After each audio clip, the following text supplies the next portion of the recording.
अखिल विश्व के पथ दर्शन की मुनिजन संतों की अभिलाषा। बंधु भाव से सब जग जोड़े, वेद और गीता की भाषा। समरसता मंत्र के नाद से हम भर देंगे सारा त्रिभुवन, हम भर देंगे सारा त्रिभुवन। इस वैश्विक जीवन दर्शन से मानव जाति होगी पावन। वसुंधरा परिवार हमारा, जड़ इहवादी तत्व ज्ञान को पराभूत होते देख रहे। भक्ति सहित कर्तव्य चढ़ाकर पूजा चैतन्य की कर रहे। सदा विजय संकल्प धर्म का, स्वतंत्रता का मुख में गायन, स्वतंत्रता का मुख में गायन।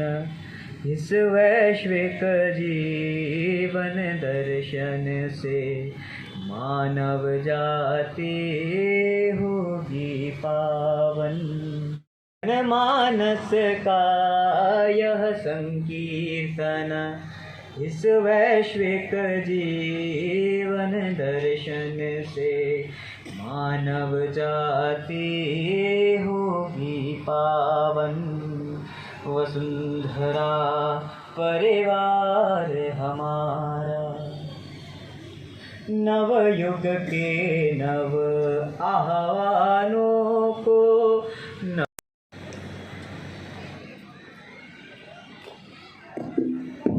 बहुत खूबसूरत गाया आपने। एक बार हम ताली बजा सकते हैं क्या जिन्होंने गीत गाया? यहाँ पर नहीं है ना? मंच पर बैठे सभी पदाधिकारी और आप सभी अतिथि और शिक्षार्थी, आप सबको मेरा नमस्कार। और सबसे पहले मैं बहुत दिल से बात कहना चाहती हूँ कि मुझे बहुत अच्छा लगा। पहली बार मैं ऐसे कार्यक्रम बहुत कम देखने को मिलते हैं, तो बहुत धन्यवाद मुझे यहाँ बुलाने के लिए और ये अनुभव मुझे कराने के लिए। आप लोगों के अनुभव पढ़ रही थी मैं अभी ये पुस्तक में। छोटा सा एक अपना विचार आप लोगों के साथ साझा करना चाहती हूँ कि आप लोग, एक तो शुभकामनाएं, आपने अपना ये प्रथम वर्ष पूरा किया है। एक से विचार साझा करना इसलिए दायित्व बनता है कि भाई जितनी उनकी कमाई हो, जितनी उनकी आमदनी है, उसका एक हिस्सा वो समाज सेवा में ज़रूर खर्च करें। जितने बड़े होते हैं, आप सब संघ के सदस्य हैं और उस संगठन के सदस्य होने के नाते वो संगठन हमें प्रेरणा देता है, उसका नेतृत्व हमें प्रेरणा देता है कुछ समाज में अच्छा काम करने के लिए, कोई समाज सेवा। और ज़्यादातर वो संगठन जो संस्थाएं होती हैं वो मिलकर एकजुट होकर, कभी हम सुनते हैं कि कहीं ब्लड बैंक आयोजित हुए हैं या कहीं वृक्षारोपण हुआ है। बहुत तरह के काम हम समाज सेवा के सुनते हैं जो बहुत अच्छे हैं, सब कुछ बहुत अच्छा है। कॉर्पोरेट सोशल रिस्पॉन्सिबिलिटी भी ज़रूरी है। इसको मैं ऑर्गेनाइजेशनल सोशल रिस्पॉन्सिबिलिटी कहती हूँ कि हर ऑर्गेनाइजेशन का, हर संगठन संस्था का सोशल रिस्पॉन्सिबिलिटी मेरी क्या है और जो दायित्व है, जो माँ भारती की बात करते हैं, राष्ट्रभक्ति की, देशहित की बात करते हैं, क्या वो मैं पूरा कर रहा हूँ या कर रही हूँ, या मैं क्या कर सकती हूँ। ज़रूरी नहीं है कि हमें लाखों करोड़ों खर्च करने हैं, एक व्यक्ति के तौर पर अपना कुछ समय दे सकते हैं। तो सबसे पहले तो मुझे ऐसा लगता है कि एक मन में अगर ये भाव आ जाए कि आभार के तौर पर समाज सेवा करनी है, कि हमें जो मिला है वो अगर हमें वापस करना है, उस विचार के साथ हम करें, ना कि उस अहंकार के भाव से कि अरे मैं देखो कितना दे रहा हूँ या दे रही हूँ। अगर आभार हो, जिसको हम सेंस ऑफ ग्रैटिट्यूड कहते हैं कि हमें इतना मिला है, उसमें से हम ये दे पा रहे हैं। मैं आप सबसे आज ये विचार साझा करूं कि मैं अपने हर जन्मदिन पर अपनी उम्र जो मेरी हो रही है उससे एक ज़्यादा पेड़ लगाती हूँ। तो जैसे इस साल मैं 48 साल की हुई तो मैंने 49 पेड़ लगाए।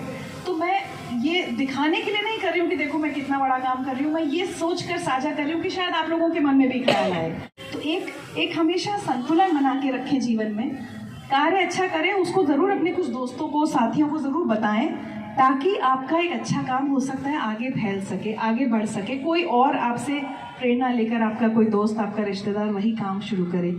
लेकिन काम दिखावे के लिए ना करें, जो आपकी इंडिविजुअल सोशल रिस्पॉन्सिबिलिटी है वो दिखावे के लिए ना हो। मैं बार बार वो ग्रैटिट्यूड, आभार शब्द का इस्तेमाल करूँगी कि हम सबका ये दायित्व है, ये जिम्मेदारी है कि हम वो काम करें। तीसरा, इस काम के साथ एक और बहुत बड़ी चीज़ जुड़ी है। कई बार हमें लगता है कि हमने एक दिन साल के कुछ बच्चों को या किसी गरीब को खाना खिला दिया तो हमारी वो जिम्मेदारी पूरी हो गई, या किसी दिन कपड़े बांट दिए, किसी एक दिन कुछ काम कर दिया। मुझे ऐसा लगता है काम भले ही छोटा करें, एक बच्चे को खाना खिलाएं, एक बच्चे को पढ़ाएं, एक पेड़ लगाएं, लेकिन फिर उस पेड़ की देखभाल हो। कई बार हम देखते हैं ना, सरकारी कार्यक्रम होते हैं या संगठनों के भी कार्यक्रम होते हैं, जाके हम सुनते हैं 10,000 पेड़ लगा दिए गए, दूसरे दिन आप जाके देखिए वो पेड़ सूख रहे होते हैं, कोई पलट कर देखने वाला नहीं होता। आप एक पेड़ लगाइए, लेकिन उसको पानी दीजिए रोज़, एक बच्चे को पढ़ा दीजिए। वो बच्चा जब बड़ा हो जाएगा तो आपको उसमें अपना काम, इतना अच्छा काम दिखाई देगा। बहुत लंबा चौड़ा काम, बहुत बड़ा काम नहीं करना, लेकिन एक।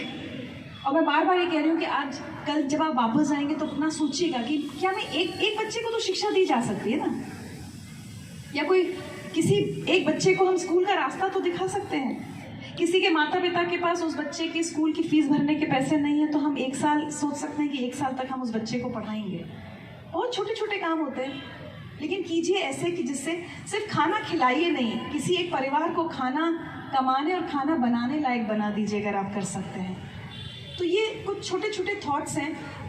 मैं अपने शो, चाहे मेरा रेडियो पे शो है बिग हीरो, पता नहीं आप में से कितने ने सुना है या नहीं, या ज़िंदगी विद ऋचा में मैं बात करती हूँ, हम लोग उसको नायक कहते हैं, समाज के नायकों की बात हम जब करते हैं, तो मैं इतनी हैरान करने वाली कहानियाँ सुनती हूँ और फिर लोगों को सुनाती हूँ, और उसके बाद मुझे पता चलता है कि जब हमने वो कहानी सुनी, बहुत अच्छी शिक्षा लेकर वापस अपने घरों में, अपने जीवन में जाएंगे, एक ही विचार ज़रूर लेकर जाइएगा कि कल से आपकी इंडिविजुअल सोशल रिस्पॉन्सिबिलिटी क्या है। और वो भी जो आप काम करेंगे ना, वो याद रखिएगा, उसमें भी हमारा स्वार्थ निहित है कि उससे खुशी, सुख हमें ही मिलता है। तो वो भी देखा जाए तो समाज सेवा नहीं है, स्वयं की ही सेवा है, क्योंकि उससे आपको ही सुख मिलेगा। कुछ भी एक काम पकड़ लीजिएगा, मेरी ये बात याद रखिएगा, और कभी शायद आपसे दोबारा मिलूँ तो आप मुझे बताएंगे कि आपने क्या किया, लेकिन एक प्रण कीजिए कि इंडिविजुअल सोशल रिस्पॉन्सिबिलिटी ज़रूर निभाएंगे। धन्यवाद, नमस्कार। दिल्ली प्रांत के संघ शिक्षा वर्ग में समाज जीवन के अनेक प्रबुद्ध नागरिकों एवं संस्थाओं का सहयोग हमारे वर्ग को मिला। संघ शिक्षा वर्ग के इस समापन कार्यक्रम में माननीय मुख्य अतिथि श्रीमती ऋचा अनिरुद्ध जी, जो मीडिया जगत की एक प्रसिद्ध हस्ती है, आप इस कार्यक्रम के लिए विशेष रूप से मध्य प्रदेश ओरछा से अपना समय निकालकर आई है। मैं आपका हार्दिक आभार प्रकट करता हूँ। वर्ग को सुचारू रूप से संचालित करने हेतु विद्या भारती द्वारा संचालित विद्यालय, जो भारतीय दर्शन को आधार बनाकर विद्यार्थियों को आधुनिक शिक्षा के साथ संस्कार देने का कार्य करते हैं, इस वर्ग के लिए विद्यालयों का परिसर व मैदान उपलब्ध कराने के लिए आर्य गीता विद्यालय, डीएवी विद्यालय एवं गीता बाल विद्यालय की प्रबंध समितियों का हार्दिक आभार। हर रोज ममता व स्नेह से भरी सपातियाँ आती है। उन माताओं, बहनों और परिवारों को नमन एवं आभार। वर्ग में मातृहस्ते भोजन 18 जून को रहा, जिसमें 198 परिवार एवं महामंडलेश्वर महंत नवल किशोर दास जी का आगमन हुआ। उन सभी का सादर धन्यवाद। आज के कार्यक्रम में हमारे आग्रह पर समय निकालकर उपस्थित हुए पत्रकार बंधु, बहनें, समाज के नागरिकगण और आप सभी की गरिमापूर्ण उपस्थिति के लिए मैं हृदय से आप सबका आभार प्रकट करता हूं और आशा करता हूं कि भविष्य में भी इस प्रकार का सहयोग हमें मिलता रहेगा। धन्यवाद।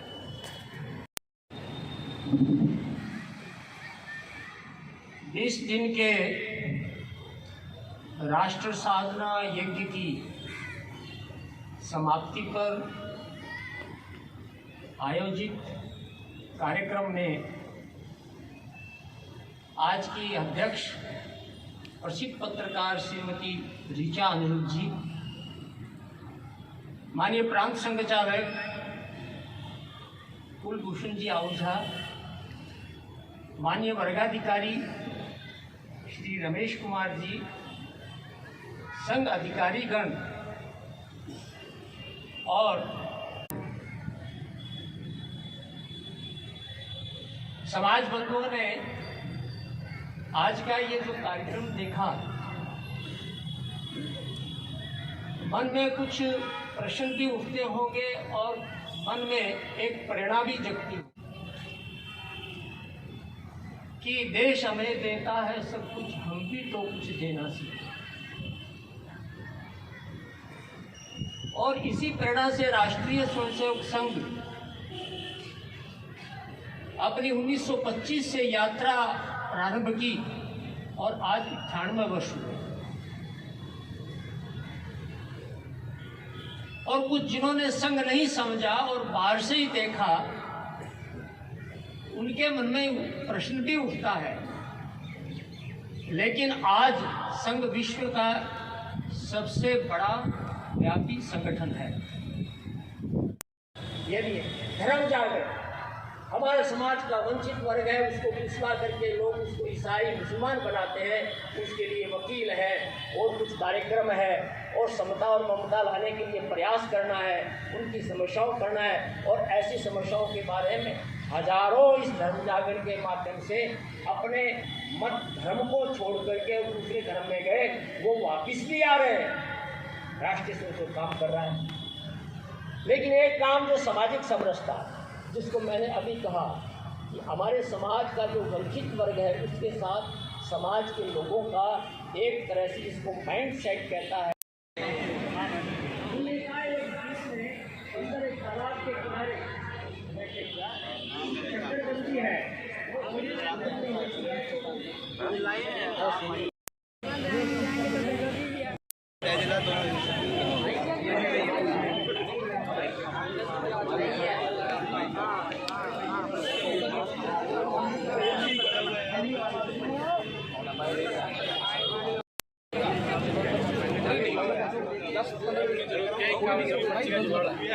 चल